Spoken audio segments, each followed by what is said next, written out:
நான் GST join பண்ணி last ஃபெப்ல ஜாயின் பண்ணியிருந்தேன். ஸோ அதுக்கப்புறம் அங்கே எனக்கு ஆக்சுவலாக ஜிஎஸ்டியில் அந்த 21 டேஸ்லேயே it's like a big clarity, ரொம்ப கிளாரிட்டி இருந்தது.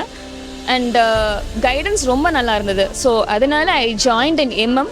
ஸோ எம்எம்ல பார்த்தீங்கன்னா after I join the MM, like என்னோட பிஸ்னஸ் இப்போ நான் வந்து ஆல்டர்னேட் ஹீலிங் தெரப்பி பண்ணிட்டு இருக்கேன். ஸோ அதில் வந்து பார்த்தீங்க அப்படின்னா வேர்ட் ஆஃப் மவுத் மூலமாக நான் பண்ணிகிட்டு இருந்தேன். லைக் எனக்கு பெருசாக வந்து ஸ்லோ அண்ட் ஸ்டெடியாக டெவலப் ஆகலாம் அப்படின்ற ஒரு தாட்டில், like I want to foundation ஸ்ட்ராங்காக பில்ட் பண்ணணுன்ட்டு வேர்ட் ஆஃப் மவுத்தில் தான் நான் வந்து பண்ணிகிட்டு இருந்தேன்.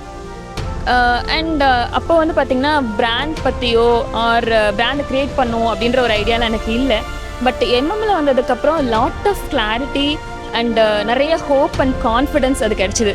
முக்கியமாக சொல்லணுன்னா கிளாரிட்டி அண்ட் கான்ஃபிடென்ஸ் வந்துட்டு எம்எம் வந்ததுக்கப்புறம் அண்ணாவோட டீச்சிங்ஸில் தான் ரொம்ப பில்டப் ஆச்சு. ஸோ அதுக்கப்புறம் தான் why not I create it as a brand அப்படின்றதுக்காக தான் டிவைன் கிராட்டஸ் அண்ட் கோ அந்த இது பிராண்ட் க்ரியேட் பண்ணுது.